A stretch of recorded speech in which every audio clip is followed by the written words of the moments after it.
Le naufrage du Ravenel est un des faits divers les plus meurtriers de l'histoire de la pêche française. Il reste à ce jour inexpliqué. On n'a jamais pu dire il est arrivé ceci, il est à tel endroit. On en est encore à se poser des questions. En 1962, dans les eaux de l'Atlantique Nord, un chalutier disparaît. 15 marins à bord et aucun survivant. Ça devait être terrible, quoi. Parce que quand ça se passe comme ça, les gens se voient partir. Hein. Un drame qui hante encore les quais de Saint-Pierre-et-Miquelon, un archipel français aux portes du Canada. Il y a quand même des choses bizarres à dire. Des choses qu'on ne voulait pas nous dire, on ne voulait pas nous montrer. Des marins disparus. Une épave introuvable. Et 53 orphelins qui cherchent à comprendre aujourd'hui ce qui s'est passé dans ces eaux que se disputent la France et le Canada. C'est souvent des choses que nous, on ne sait pas, puis d'autres qui savent, je ne sais pas. Hein. C'est un mystère, pour sûr. C'est le seul bateau, d'ailleurs, où on n'a rien retrouvé, même pas une botte, il y avait même un chien à bord. Rien retrouvé. Pourtant, un chien, ça nage. L'océan conserve dans ses fonds les traces d'un mystère qui dépasse largement la simple infortune de mer.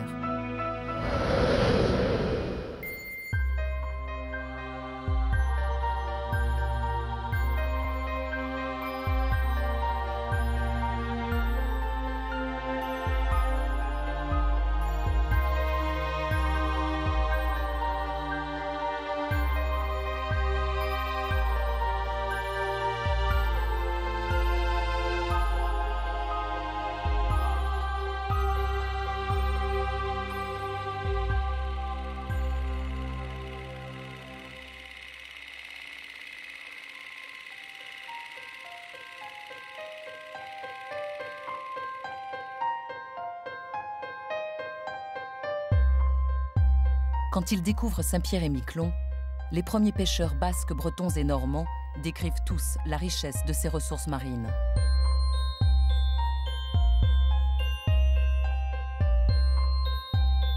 La rencontre du courant du Labrador avec les eaux plus chaudes du Gulf Stream fait de cette zone un des endroits les plus poissonneux du monde.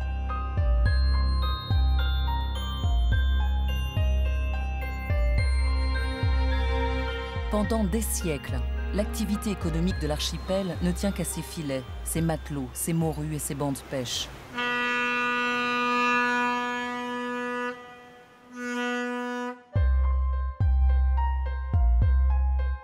Sur l'île, tous les hommes connaissent des marins et les marins connaissent tous les bateaux.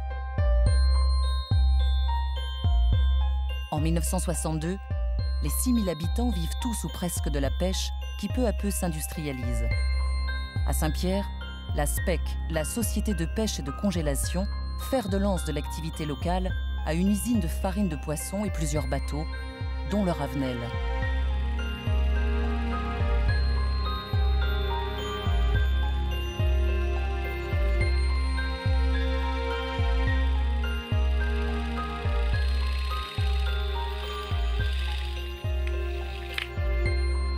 André Autin était, à l'époque, mécanicien sur les chalutiers. Son frère aîné travaillait à bord du Ravenel. Tout était basé sur la pêche, il y avait du travail en quantité. En plus, il y avait beaucoup de pêche, donc il y avait beaucoup de livraisons de bateaux étrangers sur Saint-Pierre. Les dockers marchaient, tout fonctionnait à merveille. Tous les 2 jours ou 3 jours, il y avait un navire qui rentrait avec sa livraison. Et puis l'usine tournait, c'était rare qu'il y avait des arrêts, à part pendant l'été où il fallait faire l'entretien des chalutiers, quoi, hein. Capitaine de pêche pendant toute sa carrière, Jean Le Bailly se souvient du port de Saint-Pierre et de l'activité qui y régnait. C'était rempli de bateaux français puis espagnols, surtout après. On a eu toute la flotte espagnole pendant des années. On a eu les Espagnols, les Coréens, les Allemands. Le port était... Les bateaux attendaient pour rentrer.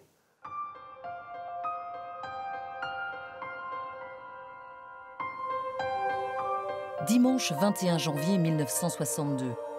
Un dimanche d'hiver comme un autre. Le Ravenel s'apprête à partir pour une campagne de quelques jours.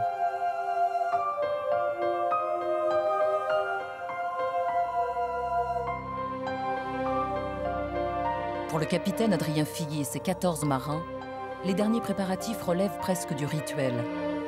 Comme à l'accoutumée, le capitaine embarque son chien à bord. Marie-Thérèse Fouchard, la belle-sœur du capitaine, assiste sur les quais à ce qui sera le dernier départ du Ravenel. Le capitaine du bateau avait son chien toujours qui naviguait avec lui. Et le chien ne voulait pas monter à bord du bateau. Il était obligé de descendre sur la cale pour prendre le chien, pour le monter à bord du bateau. Plus personne ne reverra le Ravenel.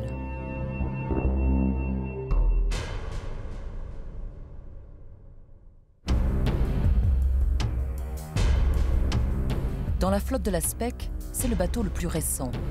Il entame en cet hiver 1962 sa deuxième campagne de pêche seulement.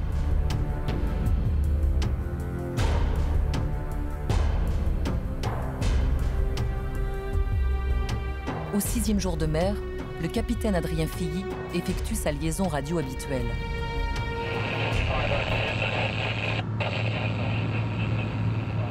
RAS. Rien n'a signalé, si ce n'est des filets pas remplis à la hauteur des espérances. Le poisson se fait rare, bizarrement.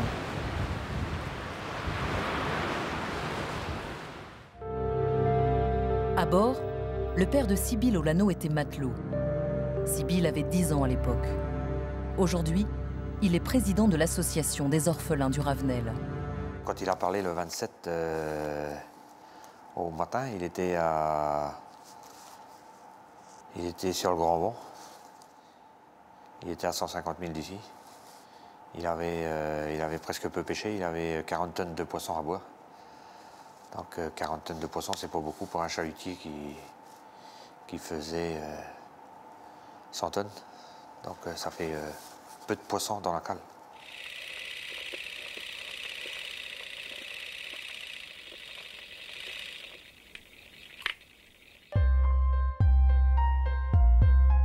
Au milieu des 30 Glorieuses, la pêche est devenue une activité industrielle en quête de productivité.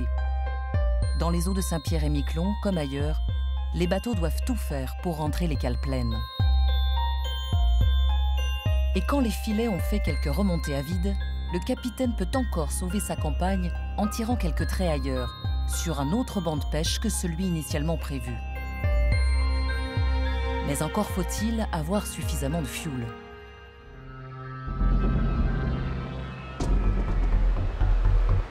Car souvent, les bateaux partent avec le minimum nécessaire. Moins de fioul à bord, c'est la possibilité de charger un tonnage de poissons supplémentaire. L'activité de pêche est un pari pour le capitaine. Un juste équilibre à trouver entre fioul embarqué et poissons à chaluter. Lorsqu'il a parlé le soir à 17h15 avec le galanterie, il a dit qu'il avait environ 50 000 livres de poissons dans la cale et qu'il venait sur le banc de Saint-Pierre pour essayer de faire quelques traits avant de rentrer. J'étais à la timonerie avec M. Raymond Hurel quand ça s'est passé. Et bon, il a dit, on se rappelle demain, mais le lendemain matin, un manque de peau, nous, on n'était pas à l'écoute.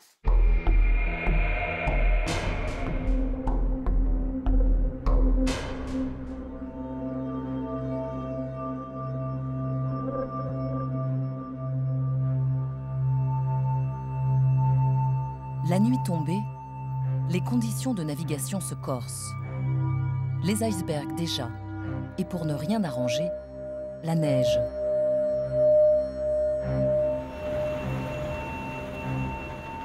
La visibilité devient mauvaise et le Ravenel doit affronter un vent soufflant à plus de 120 km/h.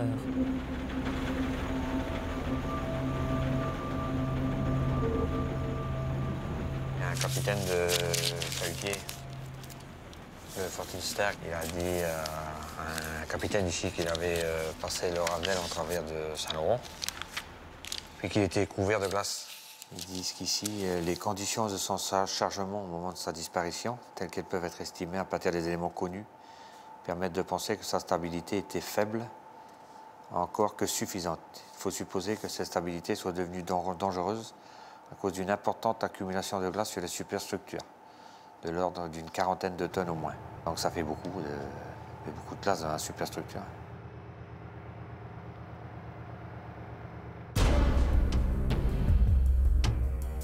La glace, à même le bateau, est parfois bien plus dangereuse encore que les icebergs. Autour des superstructures, des étais, des mâts, des antennes et des câbles, des masses considérables s'accumulent sur le Ravenel. Le bateau peut se retrouver alors en déséquilibre dangereux, se transformer en simple culbuto.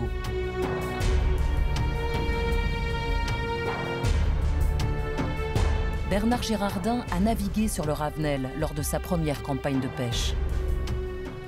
L'hiver, on a toujours du gros mauvais temps, hein. C'est de la glace, les bateaux font énormément de glace, hein. Vous faites route sur des grands bancs, vous arrivez au Bonne Saint-Pierre, c'est la glace, et ça va vite, hein. Je peux vous dire que vous avez un mode bateau, il est gros comme ça, et 5 heures après, vous ne pouvez pas faire le tour avec vous, hein. Moi, j'ai vu casser la glace. Tous les 6 heures, nous, on cassait la glace. Hein.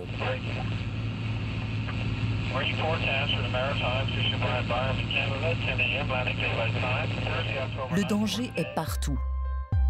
Quand ce n'est pas la glace, il faut observer les basses, ces rochers affleurants qui jalonnent les côtes. L'endroit est réputé pour être le plus grand cimetière marin d'Amérique du Nord. Les meilleurs capitaines y ont perdu leur réputation et leurs illusions quand ils n'ont pas tout simplement péri à la barre. Si les naufrages se comptent ici par centaines, celui du Ravenel reste le plus meurtrier. Il fallait toujours avoir du lest, soit de la glace, soit du mazout, soit du...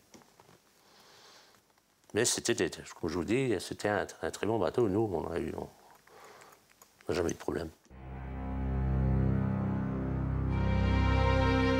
Concours malheureux de circonstances, en tirant ses traits pour traquer quelques morues supplémentaires, le Ravenel a épuisé ses réserves de fioul, allégeant ainsi sa partie la plus basse.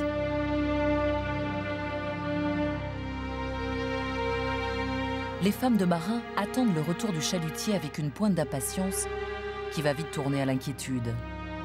André Poulard et Irène Olano ont toutes les deux perdu leur mari à bord du Ravenel. Il avait le quai qui était un peu devant mes fenêtres, là, et on voyait le mât du bateau quand il rentrait. Et toute la matinée, je regardais, je disais, tiens, aux enfants, papa va bientôt rentrer. Et là, vraiment, c'est là que j'ai commencé vraiment à me dire, qu'est-ce qui se passe, quoi. Une semaine après avoir pris la mer, le Ravenel lance un dernier appel radio aux Galanteries, un autre bateau de la SPEC, qui pêche également sur zone. Dernier signe de vie, mais signe d'abandon déjà. Quand on regarde le rapport, le dimanche 28 à 9h30, il appelle le Galanterie, mais aucune réponse, pas de communication. Mais le directeur technique de la SPEC a entendu et reconnu l'appel du Ravenel. Mais il n'a pas pris l'appel, lui. En tant que directeur, il aurait pu prendre l'appel pour savoir où était son bateau. Et d'autres bateaux l'ont entendu, et puis à Saint-Pierre, les stations l'ont entendu, mais personne n'a pris l'appel. Dès lors, il n'y aura plus la moindre communication avec le Ravenel. Un silence de mort inexpliqué qui hante encore la mémoire des familles. Ça m'arrive même la nuit de me réveiller, puis de penser souvent à, quand je vois mon gendre en face, que je me demande vraiment si c'est possible. À 30 ans, vous imaginez. Laisser une petite fille de 6 ans, un gars qui était plein de santé.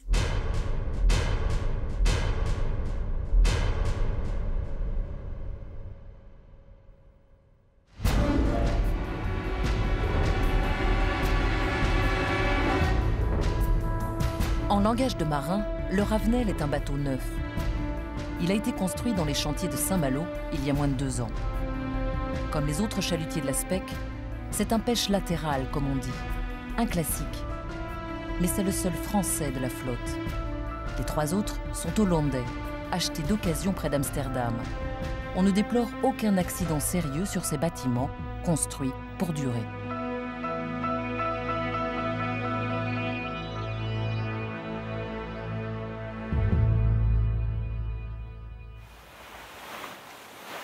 Le Ravenel, lui, n'a pas de passé, pas d'histoire à partager avec son équipage qui le découvre tout juste. On est venu de Saint-Malo jusqu'à Saint-Jean-de-Terre-Neuve. On avait mis 12 jours ou 13 jours, je ne me souviens plus. exactement. Et c'était un bon bateau, mais c'était pas du tout les mêmes constructions, quoi. Plus volage, plus léger. C'est plutôt un bouchon sur l'eau, alors il fallait toujours qu'il soit bien, toujours un peu bien lesté pour que tout se porte bien, quoi. Il n'était pas sûr qu'il n'était pas lourd, mais enfin, c'est pas suffisant pour dire il n'avait pas de stabilité, c'est pas possible. Le bateau, c'est un bon bateau, il avait de la puissance. Il faisait 12 nœuds au moins, 12 nœuds 5. C'est celui qui avait le plus de puissance parmi nous. C'est le plus récent.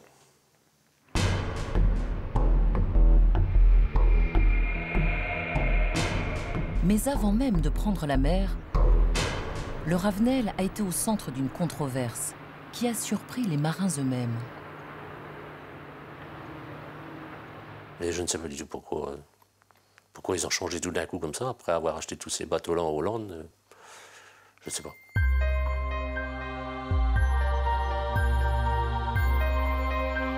Le compte-rendu du conseil d'administration de la SPEC, qui a précédé l'achat du bateau, témoigne d'un débat agité. Le chalutier français est-il plus marin, meilleur pêcheur, plus maniable, plus résistant que ses concurrents hollandais? Joint par téléphone, René Dagor, responsable technique de la SPEC, se souvient encore des circonstances dans lesquelles le Ravenel a été acheté. On a accepté ce qu'on nous a obligé de prendre. On voulait continuer à utiliser les chalutiers qui avaient donné satisfaction. Mais on ne voulait pas changer, mais on nous a un peu forcé la main pour choisir le chantier de construction. René Dagor souligne aussi qu'à l'époque, il avait émis d'autres réserves. La coque a été conçue pour recevoir un moteur de 4 cylindres. Il est donc à craindre que son adaptation aux 8 cylindres modifie un peu son assiette, un léger défaut étant déjà à signaler dans les formes de carène à l'arrière. Lors de ce même conseil, les remarques de la direction de la SPEC sont parfois troublantes. Le chalutier terre-neuvien Blue Wave, lequel a fait naufrage récemment, était construit de façon similaire, ce qui le rendait extrêmement rapide, mais aussi extrêmement dangereux.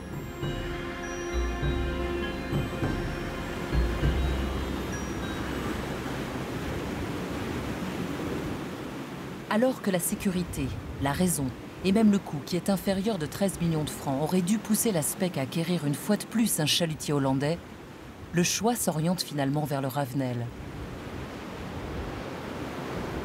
Et peu importe les réserves sur les qualités du bateau.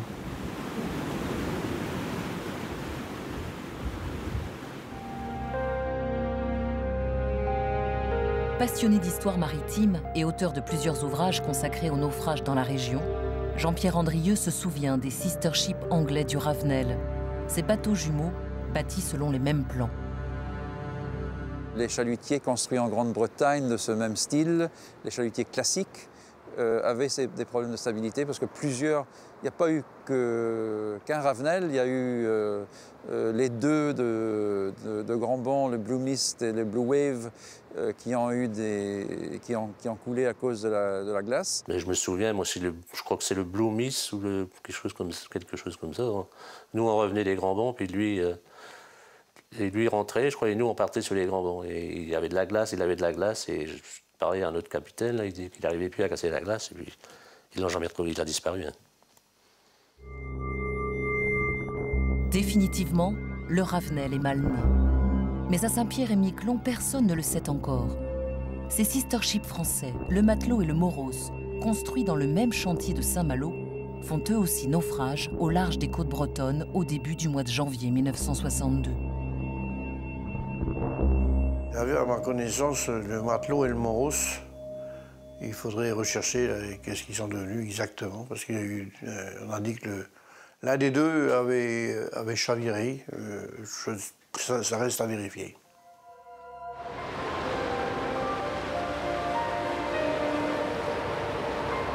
Série noire, bateau maudit. Le destin du Ravenel semblait fait pour être tragique. C'est-il qu'il y avait un vice du bateau et puis qu'il n'a pas voulu le dire? Je ne sais pas. Et Sibylle, il me dit ça, oui. De toute façon, il y a quelque chose qui est pas net dans l'histoire.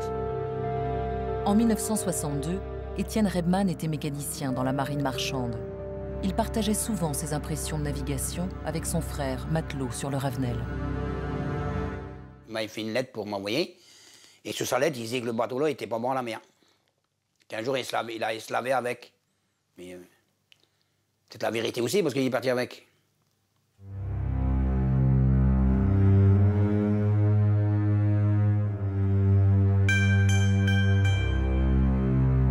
L'inquiétude a désormais gagné tous les foyers.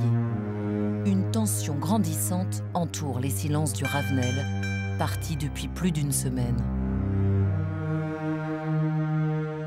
J'avais une radio, une grosse radio à l'époque, parce qu'on n'avait pas tous des... les bateaux parlaient dessus. Et j'ai entendu l'interprète qui disait « C'est curieux comment le Ravenel ne donne pas de signe, quoi. » J'ai commencé à paniquer, là, vraiment. J'ai dit, il y a quelque chose qui se passe. Et je suis courue au bureau, là, chez Marché de Jardin, qui m'a dit, écoutez, dès qu'on aura quelque chose, on vous prévient. C'est le lundi 29 janvier au plus tard que le chalutier doit rentrer à quai pour livrer sa marée. Mais ce jour-là, le Ravenel manque à l'appel. À terre, l'hypothèse d'un naufrage court dorénavant sur toutes les lèvres. Soi-disant qu'à la timonerie, il y avait quand même des appareils nouveaux qui pouvaient émettre un signal. C'est ce que ma mari m'avait dit, quoi. Ça s'était modernisé et ils pouvaient envoyer un signal quand même pour prévenir s'il leur arrivait quelque chose. Je ne sais pas. Puis là... Moi, il ne parlait pas de ça, mais... Ah si, moi je sais bien qu'il m'avait dit ça. Trop léger en cale, avec peu de poissons pêchés et des réservoirs de fioul presque vides. Peut-être surmotorisé dans de mauvaises conditions météorologiques. La thèse d'un chavirement rapide du Ravenel prend corps. Ils n'ont pas eu le temps de lancer un SOS, de faire un appel. Ça a dû être quelque chose de très brutal, quoi. Soit renversé ou soit buté dans un rocher ou quelque chose comme ça. Ou peut-être aussi, vu la glace, peut-être aussi faire tonneau, ou on peut tout supposer, quoi. Moi, je suppose qu'ils ont chargé de glace énormément, mais ils se sont dit, c'est pas à peine qu'on casse la glace maintenant, on va rentrer, on va être là dans peu de temps. Donc, la surcharge de glace l'a fait se retourner. Ça a dû être terrible, quoi. Parce que quand ça se passe comme ça, les gens se voient partir, hein. Ça, tout est fermé, toutes les portes étanches sont fermées. Quand il arrive un pépin comme ça, on doit se voir partir d'un coup sec, quoi. Vraiment.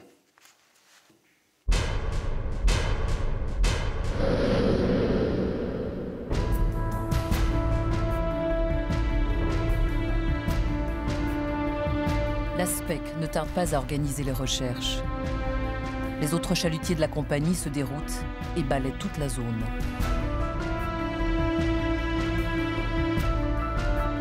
En vain. Aucune trace du Ravenel.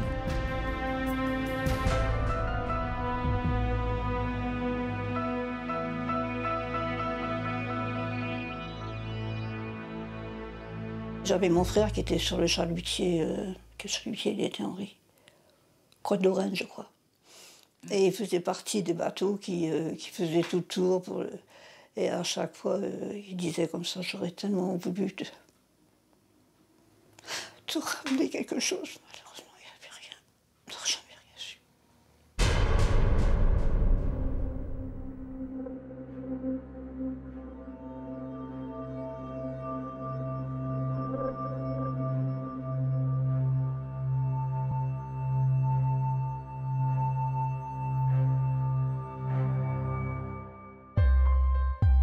Créée en 1951, la SPEC est une société d'économie mixte détenue majoritairement par l'État français. À chaque conseil d'administration, le représentant du ministère de l'Outre-mer rappelle que l'engagement du gouvernement est là pour soutenir la pêche à Saint-Pierre-et-Miquelon.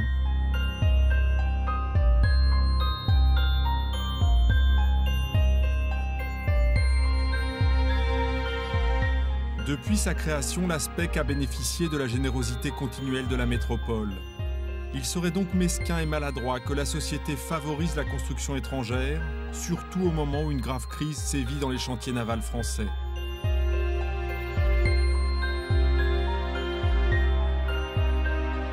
La SPEC n'a pas le choix. La raison d'État l'emporte sur la raison des marins. Pourquoi changer? C'était forcé par le gouvernement qui a imposé plus ou moins ce chalutier parce qu'il avait besoin de donner du travail à un chantier de Saint-Malo.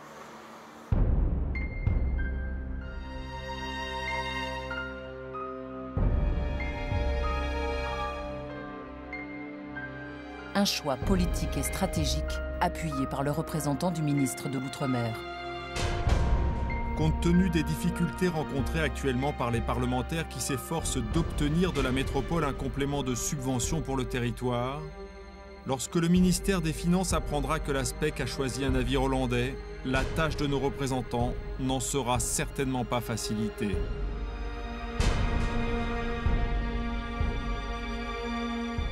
Il y a eu un forcing de fait par le gouvernement français en disant à la SPEC, si vous n'achetez pas un chalutier à Saint-Malo, vous n'aurez pas la subvention ou ceci ou cela. Alors on les a plus ou moins forcés.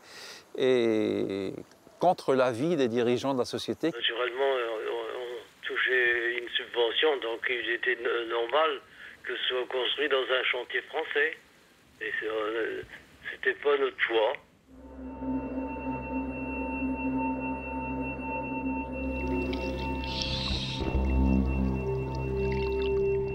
Avec la disparition du Ravenel, la SPEC, qui avait commandé un deuxième chalutier au chantier de Saint-Malo, va faire marche arrière.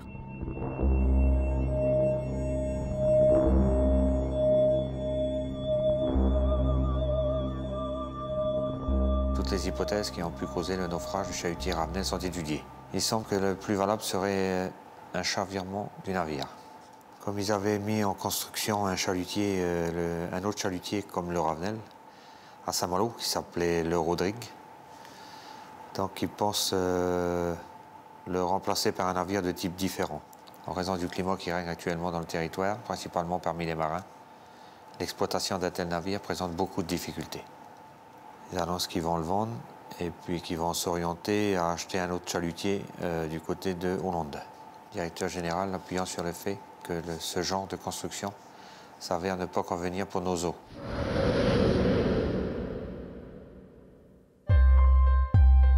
Pour les familles, il n'y a pas l'ombre d'un doute.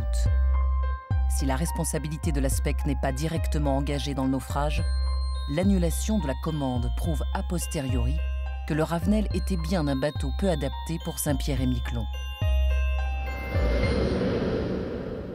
Je ne sais pas s'il y a eu d'autres constructions de fait à Saint-Malo. Non, non, il n'y a pas eu d'autres.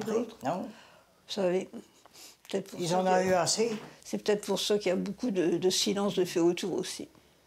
Enfin, je sais pas. De toute façon, maintenant, ce n'est pas les responsables qui vont nous dire ça, parce qu'on ne peut pas parler de ça aussi. Je voudrais bien voir les papiers de chez Gérard. Faut mieux pas. Hein?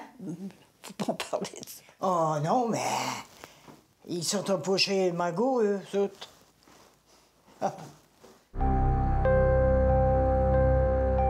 Pour les familles, la disparition du Ravenel dépasse la simple infortune de mer.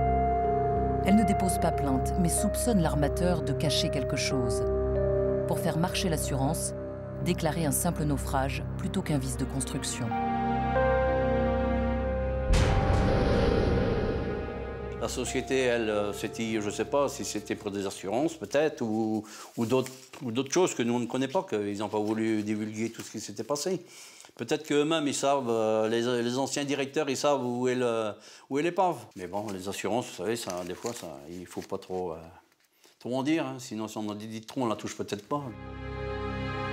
Le naufrage du Ravenel est classé accident du travail. Et à ce titre, les familles ont touché des indemnités. Mais on raconte sur les quais qu'elle serait en droit d'attaquer la SPEC et de réclamer un dédommagement supplémentaire.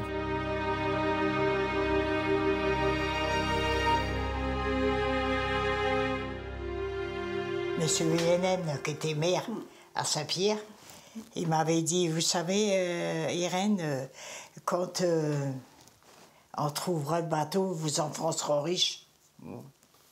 Mais nous, ça, on ne demande pas d'argent. Hein? On ne demande pas d'argent, on ne demande rien. Non, c'est savoir où ils sont. C'est pas. Je lui ai dit, il y a autre chose à penser que ça. C'est savoir où il est pas. C'est tout ce qui compte pour nous.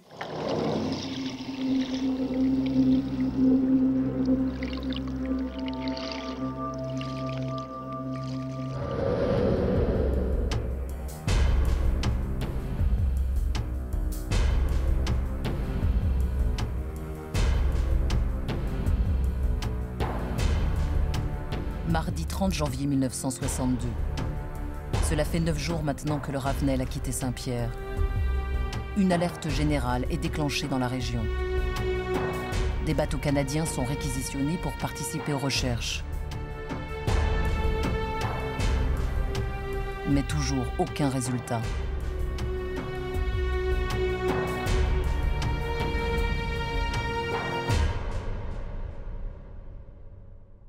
Moi, j'ai jamais cru aux fusées, moi.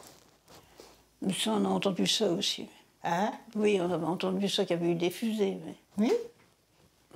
Des fusées au bout de l'île aux marins, tiens. J'ai jamais cru ça.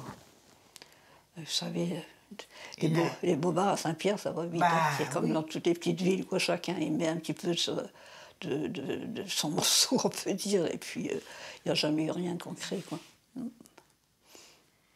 En tout cas, ils sont jamais revenus.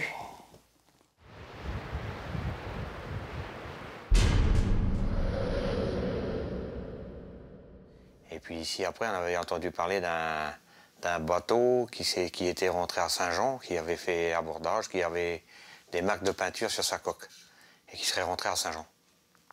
Donc ma tante, Laïtan, a écrit au capitaine de port de Saint-Jean, qui a fait réponse qu'à cette époque-là, il n'y avait jamais eu de bateau qui était rentré, même en cale sèche, avec des réparations sur la coque, ni des traces de peinture, ni rien, entre le 27 janvier et puis le début de février. Le mystère reste entier. Jusqu'au 2 février 1962, où des débris identifiés comme appartenant au Ravenel sont retrouvés sur la plage de Loris à Terre-Neuve, juste en face de Saint-Pierre-et-Miquelon. Une bouée, une chaussure et une porte en bois sont enfin rejetées par la mer.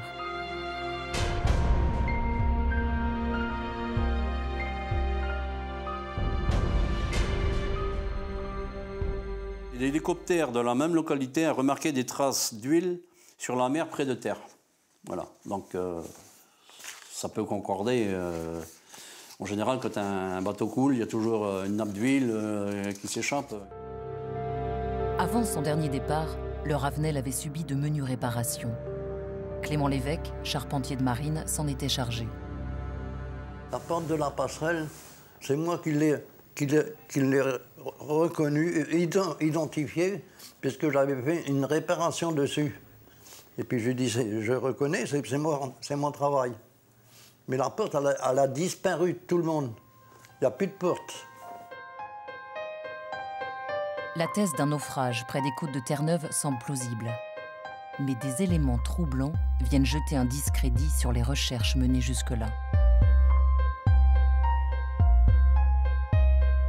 On est venu me voir pour aller identifier un corps à Terre-Neuve. On m'avait expliqué un peu comment était le corps. J'ai dit, bon, ben oui, je vais y aller, parce que je connaissais une personne qui avait des marques comme ça sur le corps. Et le lendemain matin, c'était que j'en avais déjà trop dit à la personne. Le lendemain matin, on m'a dit, ben non, c'est plus la peine, ne te dérange pas, le corps on a été identifié, c'est pas une personne du Ravenel. Donc bon, ben, ça s'est arrêté là, quoi. À Saint-Pierre, on se prend alors à penser qu'il s'agit d'une affaire d'État.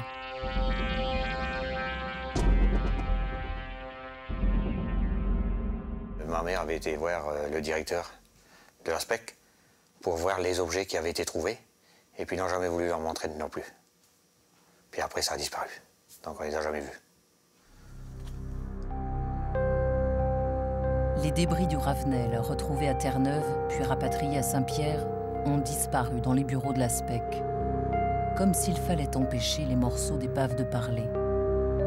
Pour René Dagor, directeur technique de la SPEC, les souvenirs se sont brouillés. Bon, je suis pas au courant de ça. Je sais pas où c'est. Je voulais pas les voir, de toute façon. C'est trop pénible.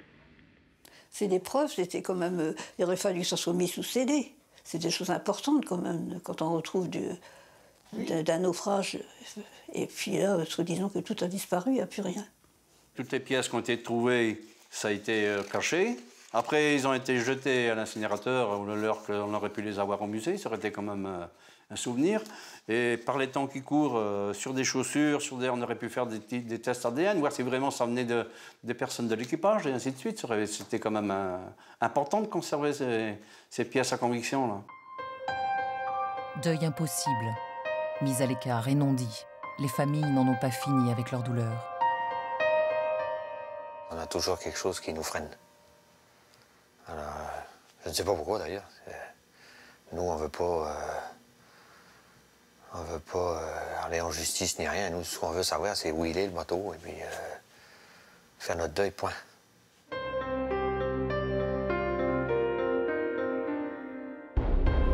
Avec la mer pour seul horizon, les familles comprennent que les leurs puissent disparaître.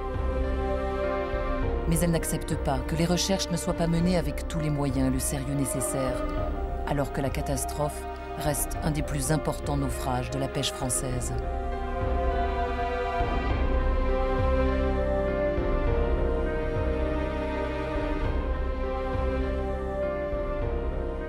Il avait 21 ans.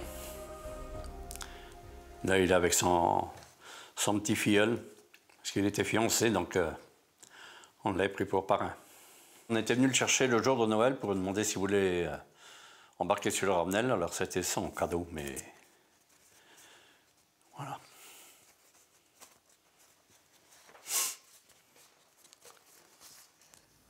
Mais c'est cette impression de vide. Et puis moi, je sais bien que mon mari, souvent, il rentre à 5 h du matin. Hein. Puis là, il y avait une façon, vous savez, d'appuyer sur la porte. Et moi, quand on savait que le bateau allait rentrer, c'était un signal, quoi. Et combien de fois j'ai cru entendre ce signal-là. L'océan conserve dans ses fonds la marque d'une terrible blessure que les familles voudraient voir apaisée en retrouvant au moins le lieu du naufrage.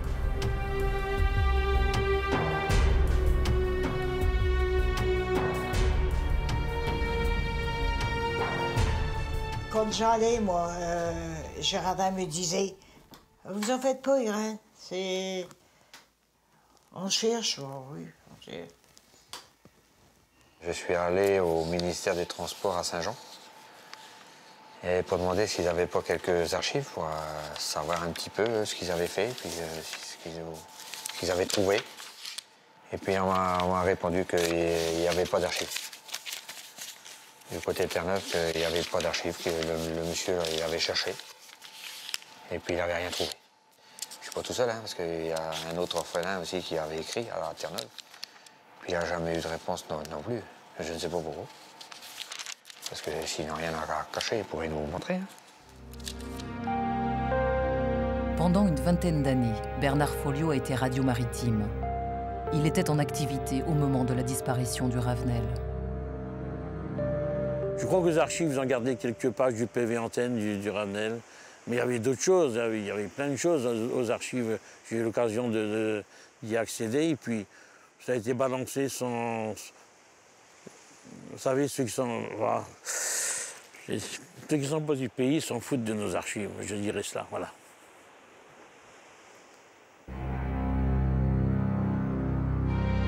Les recherches pour retrouver le Ravenel n'ont réellement duré en tout et pour tout qu'une seule semaine. Il y a quand même des choses bizarres à dire. Des choses... on ne voulait pas nous dire, on ne voulait pas nous montrer, on ne voulait pas... donc je ne sais pas pourquoi. Je ne sais pas pourquoi. avec de faire une lumière là-dessus, ou même, je ne comprends pas pourquoi les recherches du côté de la côte sud n'ont pas commencé déjà il y a 20 ans.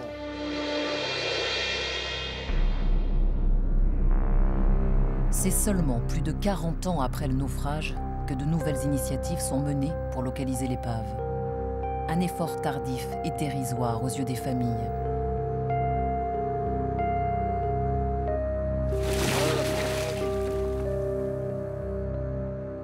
Mais on a eu espoir quand il y avait eu un préfet qui était venu et qui était vraiment, je ne sais pas pourquoi, qui vraiment... Et mais les 2 derniers, c'est pas pareil. Avait l'air de vouloir faire quelque chose pour les familles, de retrouver l'épave. Vraiment, on a eu confiance, là.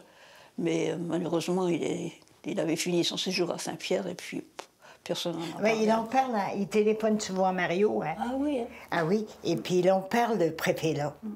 Ils disent qu'ils ont pris les recherches, tout ça. Il dit non. Des préfets qui changent tous les 2 ans. Des promesses non suivies. Je viens d'avoir l'accord du préfet maritime de l'Atlantique et des autorités canadiennes. J'ai donné les instructions nécessaires pour qu'une campagne de recherche commence sans délai.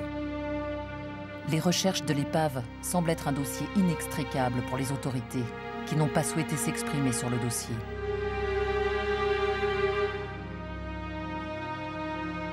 En conséquence, l'inscription d'une campagne de recherche de l'épave du chalutier le Ravenel dans la zone des hauts-fonds de l'Ameline sera réalisée en 2007. Alors que maintenant on a l'autorisation permanente des Canadiens pour y aller, 365 jours si on veut, je ne vois pas pourquoi ça freine comme ça. Voilà. C'est l'impression que ça donne, hein. Peut-être pas, je ne sais pas, je me trompe peut-être. Hein.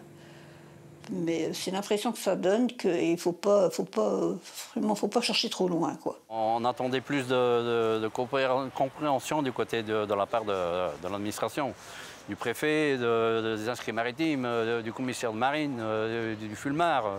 Bon, pour moi, ça ne bouge pas.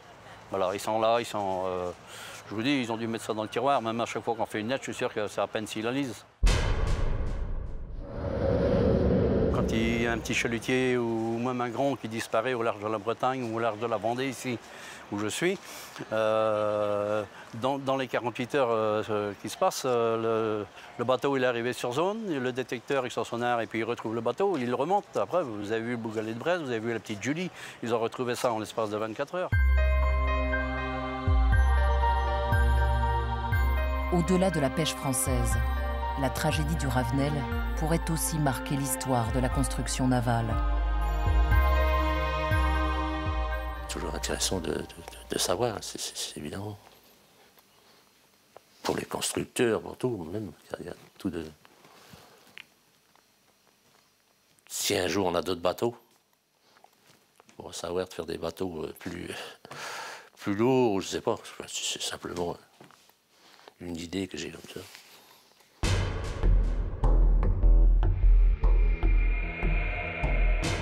À Saint-Pierre, les recherches du Ravenel laissent un goût amer. On espère avoir un dragueur de mine, peut-être l'année prochaine. On attend.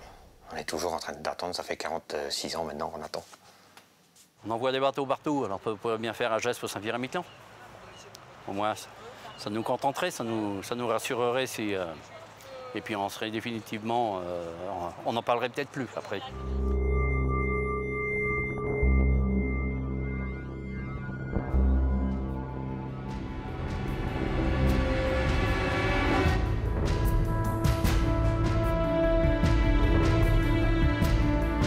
Avec le naufrage du Ravenel, plus rien ne sera comme avant.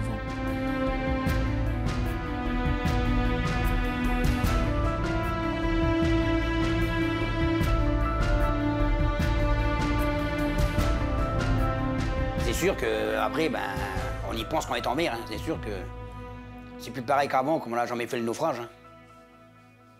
On pense toujours au danger après. Hein. Après, ça passe, mais le début, c'est quand même dur. Hein. Lorsque le bateau s'est perdu, j'ai fait une promesse à mes parents de ne jamais plus naviguer. Et puis ça, j'ai tenu ça jusqu'au bout. Voilà.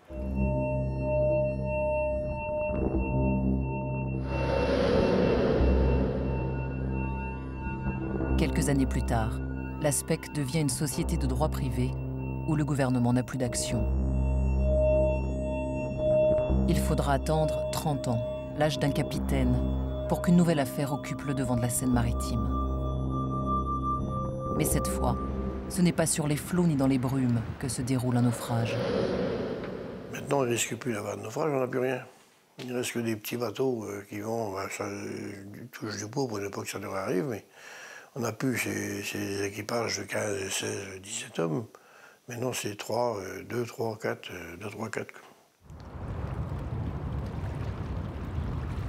En 1992, un traité sur la grande pêche est signé entre la France et le Canada. Au nom d'intérêts économiques, Paris cède une partie de ses quotas et de sa zone de pêche à Ottawa. C'est un naufrage pour l'activité industrielle de Saint-Pierre-et-Miquelon.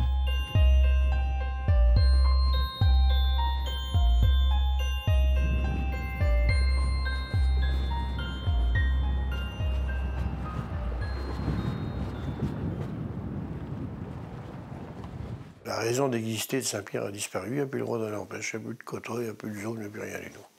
Plus de bois. Le bourg est là, il est vide. Ah ben, il y a eu un choix, ils se sont dit on va pas se mettre mal avec le Canada pour les 5000 poilus de Saint-Pierre-et-Miquelon. Et puis voilà, ça s'est arrêté là, comme ça. Pour ceux qui ont vécu le drame du Ravenel, c'est une deuxième mort, une nouvelle trahison de l'État. Tous les marins se sentent compagnons posthumes des disparus de l'hiver 1962. On avait sorti une fois avec les 2 chalutiers, le marmouset et la goélette, pour aller pêcher dans les eaux qu'on n'avait pas le droit, soi-disant, mais c'était quand même dans nos eaux à nous. Et là, on s'est trouvé à Saint-Jean une semaine en prison, avec les 2 équipages, 50 marins français. Et tout ça pour rien du tout, parce qu'on a tout perdu. Avec le traité de 1992, seule une trentaine de personnes vivent désormais encore de la pêche. Moi, la goélette, j'étais la chercher au Havre. Et 20 ans après, j'étais la conduire à Vigo et était vendue aux Espagnols. Ça fait qu'on n'a plus rien du tout aujourd'hui. Alors ici, ils veulent des marins, mais il n'y a pas de bateau, alors... pas à peine, hein.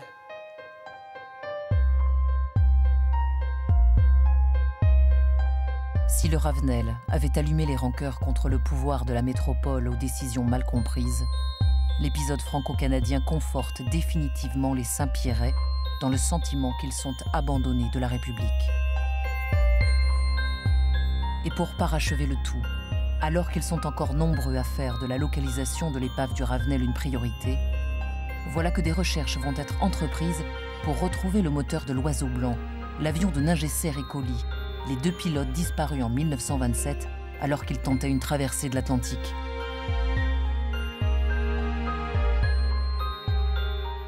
L'Oiseau Blanc, ça fait depuis 1929, je crois, 1924. Là, on est à découvrir la Pérouse depuis plus de 250 ans, donc bon, ben, pourquoi pas s'occuper du Ravenel un peu. On prétend aujourd'hui qu'on va trouver le moteur de l'Oiseau Blanc de Ningesser et Colly quand on sait qu'un moteur, c'est vraiment pas gros, et puis on ne sait pas où il est tombé. Alors, on peut trouver le Ravenel avant. Là, ça m'a fait mal, hein. Ah, quand j'ai entendu ça à la télé, j'ai dit c'est pas possible, ça fait des années qu'on se bat, nous, pour trouver l'épave du Ravenel, et que pour une épave d'avion qui s'est peut-être même pas perdue... Ah, j'en ai pleuré, je me dis franchement. Comme si le sort de 2 héros du ciel méritait plus d'attention que le repos de 15 forçats de la mer. À Saint-Pierre-et-Miquelon, l'histoire du Ravenel se décline comme un épisode sans fin, une blessure mal soignée. Nous, on voudrait bien savoir où il est, puis faire notre deuil. J'ai toujours espoir, le 28 janvier, là, de voir la porte s'ouvrir, puis quelqu'un venir chez nous. Pas lui, hein, pas lui, mais... Ah, moi, ça m'est jamais venu à l'idée, cette... Non, j'ai toujours eu dans l'idée de ça. Malheureusement. Pour vous? Ah non, non.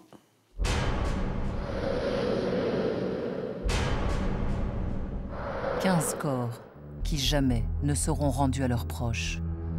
Des intérêts d'État qui dérogent aux principes de précaution et de sécurité. Le drame du Ravenel fait écho à la position de Saint-Pierre-et-Miquelon. Isolé, fragile, battu par les vents, l'archipel reste ballotté au gré des politiques successives, comme un pion. un confetti, perdu dans l'Atlantique Nord, toujours dépendant du bon vouloir de la métropole.